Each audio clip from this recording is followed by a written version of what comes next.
Live from KSAT 12, the Nightbeat starts right now. Good evening. With all of the events, including the rodeo taking place in San Antonio, we've got to keep an eye on the weather. Right now, it's a little bit calm. We had some last night, but there is another round coming for us. Let's get Mia on here. Mia, what time are we thinking? Generally after midnight is when we're going to start to see this next batch start to form out west, then gradually work its way across portions of the hill country and the southern Edwards Plateau as we sleep tonight. You can see we are quiet across authority radar right now. Nothing really of note, and a little bit of a lull after seeing some storms out there earlier this morning and then a few spotty downpours this afternoon.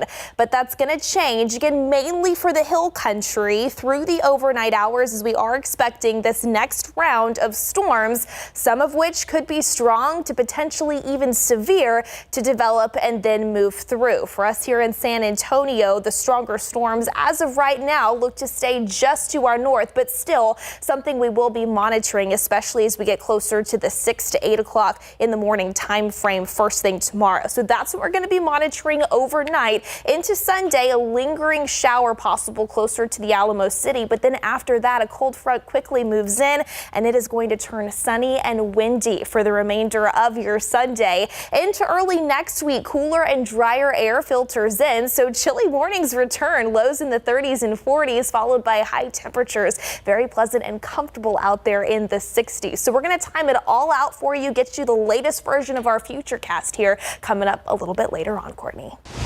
All right, Mia, thank you. See you then. A memorial to remember migrant lives lost. Tonight, community members on the west side held a vigil to push humanity as tensions continue to rise along the Texas-Mexico border. The night team's Avery Everett shows us how recent immigration legislation is pushing some people across San Antonio to come together. Every step is taken with a purpose. And in putting together this memorial, solidarity is beautiful, and we need more of it. Organizers say they did the same. The importance of today is to bring the community together. Crosses hang over an altar, all to honor migrants who have died. And it's all about respect. It's all about humanity. Through art and education, a community came together Saturday night out on the west side, with the remembrance of those that have passed, hoping to create a safe space to remember those who didn't make it and call against the immigration laws targeting those who are trying. We express ourselves in all sorts of ways, and that's how we reach the most people. Just this week, a new state law increasing sentences for human smuggling took effect. It's just one of the multiple laws Governor Greg Abbott has recently signed involving immigration. We're all fighting for a safer, more secure border and country. This group takes the most concern over Senate Bill 4. It gives local law enforcement the authority to arrest people suspected of being in the country illegally. And Abbott says this would help deter these illegal crossings with the recent border influx. The Justice Department sued Texas to stop this law from taking effect. And some in San Antonio say it's the reason they're advocating. Have a voice, and if you don't have a voice, then you have a lot of organizations that have a voice for you. But come to us and talk to us and let us know, So. And that's your whole mission of today, is connecting people with their community. With their community. Yes. Organizers here say this is just the first step of many as they continue to call out and show support for migrants seeking a better life. So the question now for so many is, how are local law enforcement agencies actually going to enforce Senate Bill 4 if it does take effect in March? So we talked to the sheriff after this bill was signed, and we have his responses already listed out on KSAT.com. Avery Everett, KSAT 12 News. Thank you, Avery. Well, the Bexar County District Attorney trying to clear things up with his staff when it comes to his relationship with the Austin-based criminal justice reform group, the REM Collective. We have been reporting on this relationship for more than a week after receiving more than 200 pages of text messages exchanged between First Assistant DA Christian Hendrickson and the head of the REM Collective, Jessica Brandt, and, of course, DA Joe Gonzalez. Multiple sources within the DA's office tell KSAT that Gonzalez held an all-staff meeting on Zoom earlier this week to discuss those messages, in particular, comments about specific cases being handled by the DA's office. Those sources tell us that Gonzalez told his staff the Wren Collective helped with press releases and talking points with the media. He said they did not influence any decisions made in the handling of cases. There are messages between Henriksen and Brand that discuss not seeking the death penalty in the case of Otis McCain, who was convicted in 2021 for the murder of San Antonio police detective Benjamin Marconi. Sources also tell us Henriksen commented during the meeting about the Eric Cantu case, saying they dropped charges against the teen who was shot by Officer James Brennan in 2022 because they would not be able to prosecute him, and that dismissing the charges would allow Cantu's family to be in his hospital room with him. This week, Brennan's legal team subpoenaed all of the communications between the DA's office and the Wren Collective as it pertains to that case. We have also requested all messages between Gonzalez, Henriksen, and Brand from personal devices as well, and are still waiting on those documents. A spokesperson for Gonzalez told KSAT in a statement last week that he would no longer be commenting on these messages. For more in-depth coverage and a better look at the timeline of the Wren Collective's involvement with the Bexar County DA, we have complete coverage on our website, KSAT.com. Nearly 4 years after 3 people died in a North Side car crash, San Antonio police have arrested a man they say was involved. This is Tana Johnson. He's facing a manslaughter charge in the deaths of Brianna Sorrell, James Ewell, and Derek Twyman. Investigators say those 3 were inside the car Johnson was driving as he raced another car along McCullough and Pinewood Lane back on the afternoon of June 24, 2020. It all ended when Johnson lost control and crashed into a tree. Johnson was booked at the Bexar County Jail. Students locked up padlocks at Our Lady of the Lake University today. The reason?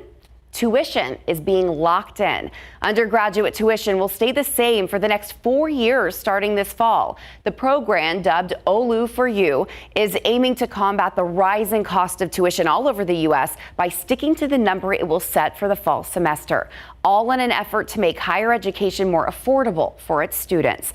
Right now, the OLU website estimates that tuition will be a little more than $15,000 for the 2024 fall semester. All right, all but one Santikos movie theater was closed today. Only the Palladium near I-10 and 1604 was open because of what the chain is calling technical issues. The theaters closed abruptly Thursday and Friday because of those problems. Company officials have not elaborated on the specifics of the technical issues yet. We've reached out to ask about the company's plan for tomorrow and how Santikos will handle refunds for the moviegoers whose viewings had to be canceled. To politics now, mark your calendars. Here are some important dates to know as we get closer to the Texas primary election. The deadline to apply for a mail-in ballot, you have until February 23rd. Also, you can vote early from February 20th through March 1st. Election day is March 5th. We list voting information and all the places where you can vote early on our website, KSAT.com. Coming up, a community is fighting to protect their water. Dozens of neighbors are speaking out against a wastewater proposal for North Bexar County that could put the Trinity and Edwards aquifers at risk. And now they have the mayor's attention. Plus, a colorful calming room is now in every SAPD substation. They're called safe rooms, spaces where victims can give statements and meet with advocates. Why a survivor and a police detective say these rooms directly translate to more safety. Plus, trading barbs, former President Trump on the offensive last night in his latest campaign stop, attacking a recent special counsel report on President Biden. The White House response next on the Nightbeat. Ready to rodeo, San Antonio? Well, you should know the 75th anniversary has officially kicked off, and there's stuff to do at the rodeo grounds every night between now and February 25th. We've got a complete breakdown of transportation, tickets, music acts, and more right on our website. Just scan this QR code on your screen to find out everything you need to know before you go.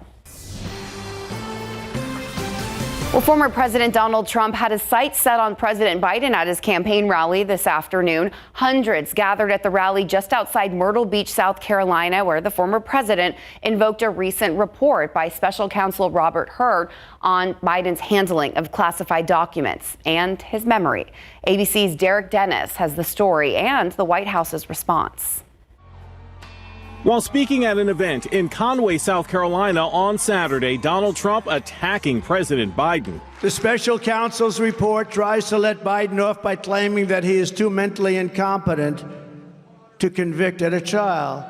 But if Joe Biden is not fit to charge, they're not going to charge him with a crime, but it's okay for him to become commander-in-chief. Special counsel Robert Hur declined to prosecute the president over his handling of classified information and pointed out that, unlike Trump, Biden cooperated with investigators, sat for a voluntary interview, and agreed to searches of his homes. Hur's report also described Biden as a well-meaning elderly man with a poor memory and diminished faculties in advancing age, angering the president. These assertions are not only misleading, they're just plain wrong. Trump on Saturday says he has called for cognitive tests. I actually think anybody running for president should have tests. I think, and I pass them every time. The former president also attacking Nikki Haley, calling her brain dead and saying her husband deployed to get away from her. Where's her husband? Oh, he's away. He's away. Haley, on a bus tour in her home state of South Carolina, quickly responding. If you mock the service of a combat veteran, you don't deserve a driver's license, let alone being president of the United States. Donald, if you have something to say, don't say it behind my back. Get on a debate stage and say it to my face. Major Michael Haley is currently deployed on a year-long stint in Africa with the South Carolina National Guard. Derek Dennis, ABC News, New York. The good times were rolling along the Riverwalk today as the city hosted the Mardi Gras River Parade and celebration. Locals and tourists got the chance to soak up a little New Orleans flavor as Mardi Gras-themed floats made their way down the San Antonio River at the Museum Reach and the Arneson River Theater. Keeping in line with tradition, there were beads, music, and dancing. In addition to the parades, a new Riverwalk Royal Court was crowned this evening. This is just a few of the Mardi Gras celebrations around the city taking place before the start of Lent. If you haven't looked at your calendar, this week is Fat Tuesday and Ash Wednesday, and Easter is March 31st of this year. I imagine it felt a little bit like New Orleans today with the humidity that we had in place. I have a friend that actually is in Louisiana this week, and she texted me, it's so mucky. I'm like, honestly, it is the same here. Yeah. We definitely felt the moisture, but at least we got a little bit of rain out of it earlier this morning. That's like really the silver lining. Yeah, I think, we still need more as we're chipping away at the remainder of the drought, especially across portions of the hill country. Unfortunately, we did see a few severe storms up that way, but it did help to drop a bit more rain. And we're not finished with the rain. We have another chance as we head into the overnight, especially across the hill country and the southern Edwards Plateau. So here's the big picture. We've got an area of low pressure. It's a disturbance digging across the desert southwest. Out ahead of it, it's allowing more of that upper level energy and moisture to stream into the Lone Star State. By the way, because of that, that's what's going to help spark up this next chance for some rain and thunderstorms off to our north and west and across parts of the big country closer to San Angelo and even Abilene. A severe thunderstorm watch has been issued running through 4 a.m. This does include parts of our viewing area near Kerrville, Fredericksburg, Rock Springs, Uvalde, even over into Del Rio. Again, running through 4 o'clock in the morning for if we do see a strong to severe storm develop, require a little bit of extra attention. Biggest things we're going to need to monitor: hail, strong winds, and a very low end threat for an isolated spin up. So I want to time that out for you right now. Again, you can see across authority radar, and here in San Antonio, we're quiet. Nothing really out there to note, but already a different story closer to the San Angelo area, just east of Fort Stockton. A cold front is starting to work its way into West Texas, and ahead of that boundary, we have some of those stronger storms that are starting to develop. So this is what we're going to need to monitor here through the overnight hours. Notice here on your futurecast, this is depicting what the radar could look like as we sleep tonight. The far southern edge of that activity is expected to build into our far northwestern counties. So by to just after midnight. This is 1 o'clock in the morning. I think we'll start to see some of those storms push into our far western counties, northern Valverde County, even Edwards County near Rock Springs here. Watch what happens as we advance this on in time. This is 3 a.m. Now it's starting to push into portions of Real County near Lakey, approaching Kerrville as well as Bandera, even near Fredericksburg, closer to about 4 to 5 o'clock in the morning. For us here in San Antonio, current trends have been pretty consistent with keeping the bulk of the heavier storms just to the north of Bexar County. But it's going to be a close call, especially in between about 6 to 8 o'clock in the morning. We'll need to monitor just how far south this line of storms is able to make it. I do think as of right now, a few isolated showers to maybe a stray rumble possible first thing tomorrow. But then notice this, by 8 o'clock in the morning, the cold front sweeping through, the rain is pushing out of our eastern counties, and we're actually going to see plenty of sunshine return into your Sunday afternoon, and winds pick up there as well. By the way, with the rain that we're expected to find across our northwestern counties overnight, a quick quarter to half of an inch of rain possible, localized higher totals, especially if you find yourself under a stronger storm. This is all going to be on top of the rain that we saw with the overnight rain last night and early this morning. Kerrville over an inch, same up in Fredericksburg. Most of the rain, unfortunately, was just across the northern half, even far northern of Bexar County. Over at the airport, just 1/100 of an inch. That's all we were able to find. So we'll see what we can monitor out there through the overnight and before sunrise tomorrow. But as I mentioned, winds are also going to be the big story, along with the sunshine returning after the rain is over tomorrow. Gusts upwards of 25 to 30 miles per hour are expected. All right, temperature wise, we're going to start off tomorrow in the mid to upper 50s, near 60 degrees. First thing Sunday morning, as that sunshine returns, 65 at noon, high temperatures in the upper 60s. Again, with those winds returning, make sure those loose lawn items, empty trash cans are secured. Winds carry over into Monday. Other than that, a beautiful stretch of days, chilly mornings, comfortable afternoons. Then more moisture returns by Valentine's Day and a few more rain chances ahead of next weekend. Haven't had to blow any leaves lately. The wind just comes does it through for and you? does it for me. Thanks, wind. Yeah, there's a plus to that. Hey, look at that. Silver linings, Courtney, today. Good. Proud of you. Thanks, Mia. All right, Mary, I wish we could find some. Is there a silver lining in the Spurs game? No, not tonight. Maybe one. Wembanyama had a good scoring night. There's that. But the Spurs, faced another weekend stretch of 3 games in 4 nights, and it didn't end well in Brooklyn, as Brooklyn handed San Antonio its 7th straight loss. We'll recap a fun game from Barclays Center coming up. Plus, late season high school hoops. You can't beat it, all coming your way right after the break.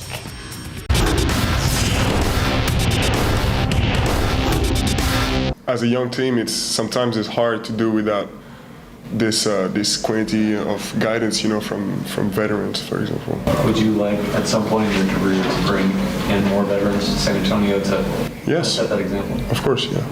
With Doug McDermott gone, the youngest team in the league got even younger. We're talking Spurs basketball in Big Board Sports. Game 3 of 9 of the Rodeo road trip, the 10-win San Antonio Spurs pay a visit to the 20-win Brooklyn Nets. First quarter, Victor Wembanyama pulls up and hits the step-back jumper for the 1-point lead. This is San Antonio's 3rd game in 4 days. Desperate for a win, Devin Vassell to Jetty Osman for the catch and shoot. Osman, nothing but net. First quarter, clock dwindling. Keldon Johnson drives Euro-step floater over Dennis Schroeder for the bucket. Other end, Spurs can't corral the board. Nets get it over to Miles Bridges. Bridges makes the Spurs pay. And second quarter, San Antonio down 5. Wembanyama turnaround, fade away, and no doubt about it. Although the halftime score was 60-48 in favor of Brooklyn. Spurs down 10. Vassell swings it to Wemby, and the French rookie drains it from the logo. Wembanyama finished with a team-high 21 points. But the Nets are benefiting from a better shooting night overall. Nick Claxton rises up for the slam dunk to go up 9 in the 3rd. And this one got out of reach not too long after, as Vassell's triple barely makes a dent on the scoreboard. Here's the final. San Antonio falls 123-103. Wemby led the Spurs in scoring. Dominic Barlow grabbed 9 boards. Cam Thomas led the floor with 25 points for Brooklyn. Claxton 11 rebounds. And in his Nets debut, Schroeder had 12 assists and 2 turnovers. The Spurs are back in action Monday in Toronto. Now here's Wemby on the grind at this point in the season. It's not more complicated than that. It's just hard to do, you just gotta work our ass off and keep going and not change our ways, even though sometimes things, like they're not going our way. All right, switching gears to some high-scoring district matchups in boys high school hoops. Taking you first to Northside Sports Gym in District 28 6A action. The Brandeis Broncos looking to show out on Senior Day while hosting the Clark Cougars. Early in the game, it's Jaden Flemons for Clark, scoring 2 of his game-high 18 points. The Broncos respond with Ethan Moran. He puts a beautiful spin on this one and gets it to fall. Brandeis kept the pressure on. Braden Van Allen knocks it down from long range, and the Broncos get the win on Senior Day, 76-51 the final. Now over to Paul Taylor Fieldhouse, the Holmes Huskies taking on the already crowned kings of District 29 6A, the Brennan Bears. Kingston Flemings getting to work, showing why he's one of the top players in the state. Makes it look easy. The Huskies fire back Amari Guerra. You give him space, he's gonna score. Although Cameron Walker and the Bears were too much to handle, Brennan's high-powered offense put up 111 points in its win over Holmes. All right, coming up later in the show, we'll tell you how the UTSA men's basketball team fared on 2-1-0 day. Crazy that those basketball seasons are coming to an end. I know, and playoffs are right around the corner. Best time of the year, All-Star break 2 in the NBA. It's all coming up. All right, thanks, Mary.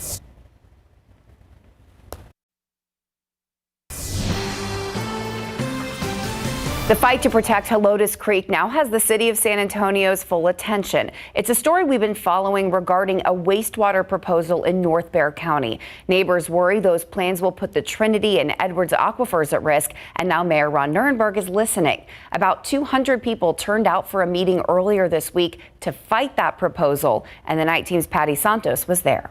I got a call from Mayor Nirenberg today who said he saw your report and he wanted me to announce to the people here that he and the city of San Antonio are very concerned. More support for Annalisa Peace with the Greater Edwards Aquifer Alliance to protect local drinking water. Neighbors living near Scenic Loop want to find a developer's plan for a wastewater facility. The proposal calls for dumping 1 million gallons of treated wastewater daily into Helotes Creek, just north of Gray Forest. The Texas Commission on Environmental Quality is set to vote on a permit for that proposal, but the deadline to contest the permit is Monday.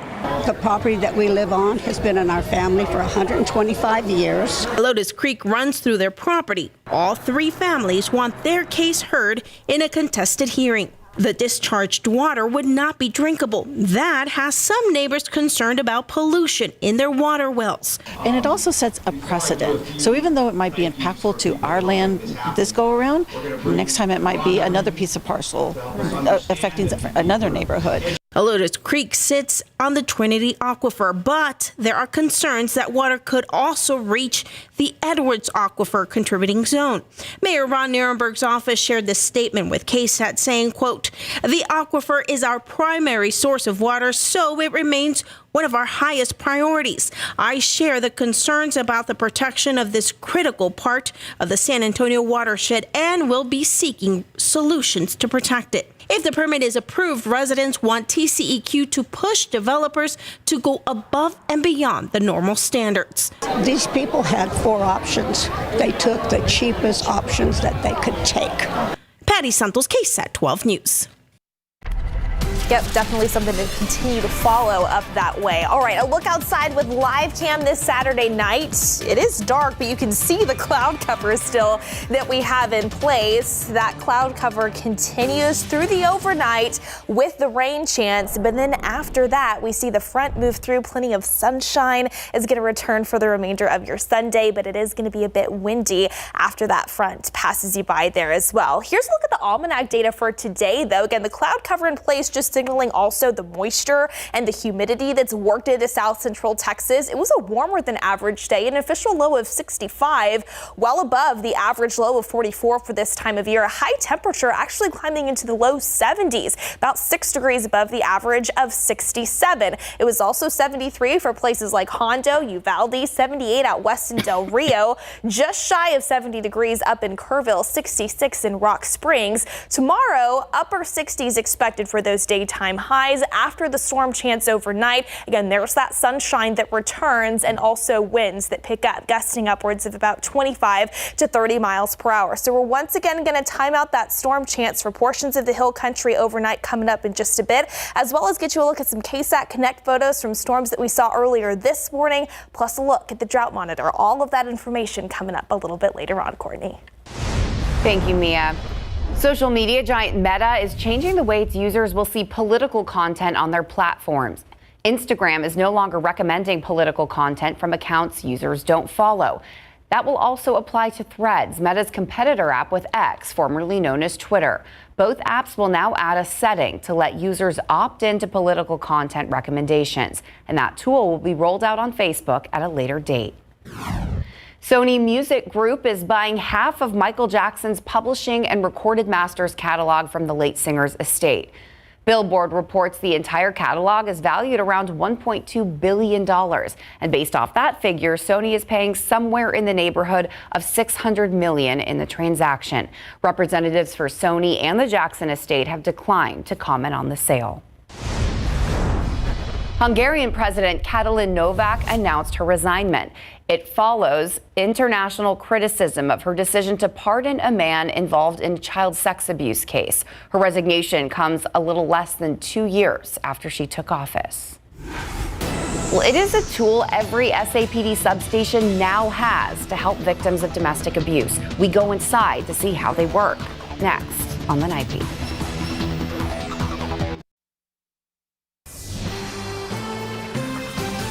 If I can help somebody get out of their situation, I'm willing to tell my story. A domestic violence survivor digging deep into her past showed the importance of speaking up and telling the truth even when it's hard. I got the chance to sit down with her in one of these. It's SAPD's new safe rooms. They're designed to make it easier for victims of abuse to speak up. It's part of my series, Confronting Domestic Violence, Loving in Fear. It all started with control. Don't wear this, don't wear that. Towards the end, it got physical. I just couldn't hide it anymore, and I couldn't do it no more. This survivor who didn't want to be identified bravely made it out of 2 abusive marriages in a row. 2 decades later, she wants victims to take the early steps she didn't. I actually didn't call the police just for pure fact of embarrassment. You don't want people to think, well, are you dumb? Like, why'd you last so long? Like, why'd you stay there for so long? When an abuse survivor comes here to the police substation to give crucial information, they're usually doing that interview in a small office or even here in the lobby. But now, these safe rooms are offering privacy and comfort.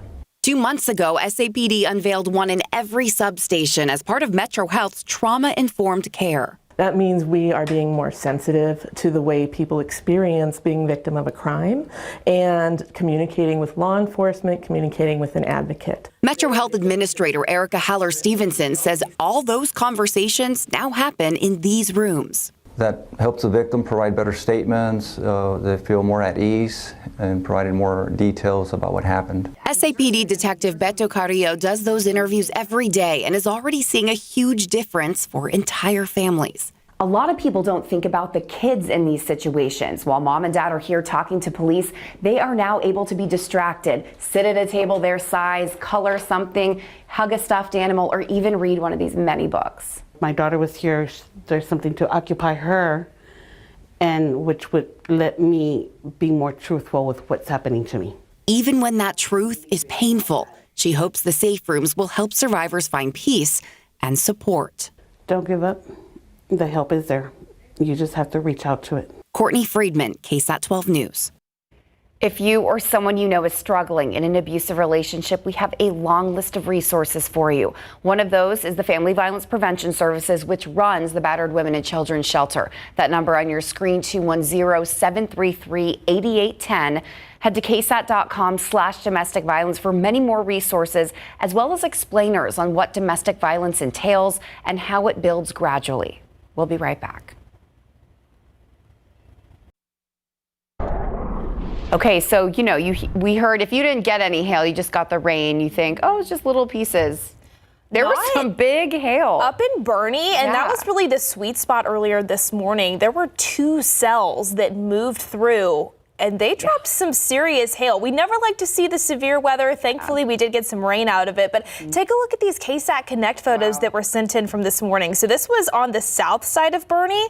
That hail at least quarter size, up to about golf ball size. This was some more hail pebbles that were able to fall a bit earlier in Bernie as well. And then check out this photo from Bandera. We showed this earlier in the news at 5. It just kind of looks like snow. It does when look it like accumulates snow. That's like exactly that. what I was thinking. That's what it looks like on the grass there. So thank you to everybody that sent in those KSAT Connect photos.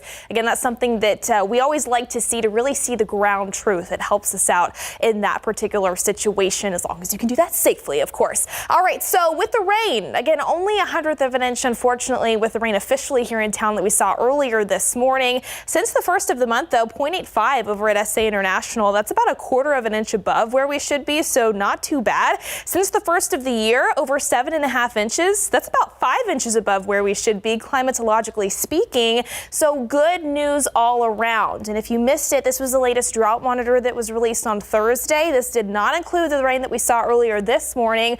Along and east of I-35, doing a whole lot better, but we still do have some extreme drought in place, mainly across portions of the hill country near Kerrville, Bernie, even stretching down to Bandera, as well as northern Medina County. This is the area that saw some rain earlier today, and the area that could pick up on a little bit more rain as we sleep tonight and head into the early morning hours of our Sunday. So that's going to be the big headline overnight tonight. Storms pushing across the hill country in southern Edwards Plateau. A few showers possible closer to the Alamo City first thing tomorrow. Then we quickly see a front move through, turning windy and sunny throughout the remainder of our Sunday. And then a cooler and drier start to next week is in store. So once again, timing out that storm chance as we head into the overnight hours. Quiet out there right now across south central Texas, but we do anticipate that to change, mainly off to our north and our west. So it goes without saying, across our southeastern counties, not really expecting any activity out there. The better chances are going to be across the hill country for places like Kerrville, Bandera, Lakey, as well as Rock Springs. So you can see as those storms develop out west by to just after midnight, they're gradually going to work eastward here through the pre-dawn hours of our Sunday. So about 3 a.m. near Lakey, Kerrville, even Bandera is when we're expected to see some of that activity move through. Again, current trends do keep the strongest of storms north of San Antonio, but we're going to monitor it very closely, especially in between about 6 to 8 o'clock in the morning, just to see how far south this rain and storm activity can really make it. But again, a few isolated showers possible by 6 a.m. and then that front's going to move in. The rain quickly moves off to the east and we see the sunshine return. So you can see that reflected here in your KSAT 12-hour forecast for your Sunday. 30% potential for some lingering rain by 7 a.m., 57 degrees, 63 by 11 o'clock in the morning with that sunshine returning, and that sunshine will continue into the afternoon. A high temperature around 68 by 3 to 4 o'clock. Notice your winds here out of the northwest, sustained 10 to 20, gusting upwards of 25 to 30 miles per hour here in San Antonio. Potentially a little bit higher the farther north and west that you go. So make sure those empty trash cans, if you have any of those that were left out on the sidewalk, bring those in closer to the house. Secure those loose lawn items. Again, even into our Sunday night and Monday, we are expecting more wind gusts upwards of 30 miles per hour to continue. So it is going to be a windy start to the work week, but other than that, really nice. Plenty of sunshine, but chilly mornings return, upper 30s, low 40s. So you will want to plan on bundling up as early as Monday morning, and with those winds in place, it'll likely feel a few degrees colder by the time you are stepping out the door for the morning drive. The kids are headed off to school. High temperatures though in the 60s, low humidity returns behind tomorrow's front, so that's going to make it feel pretty comfortable out there, but don't get used to it. More of that moisture returns for your Wednesday, Valentine's Day, and then as another disturbance approaches, it's looking like Friday could be a soggy day with more scattered, potentially even widespread rain. That's going to be something to check back in on in the days ahead. You know, This time of year just keeps you on your toes. It really is like, take your pick. We've got it all. Something for everyone. All right, thank you, Mia. All right, Mary, the UTSA men's basketball team has something to celebrate. Yes, it's February 10th, 2-0 day. That's a thing here, and I love that it's celebrated. A fun matchup between the Roadrunners and ECU Pirates went down today. We'll recap the action coming up. Plus, listen to what head coach Popovich had to say after the Spurs' 20-point loss to the Nets tonight.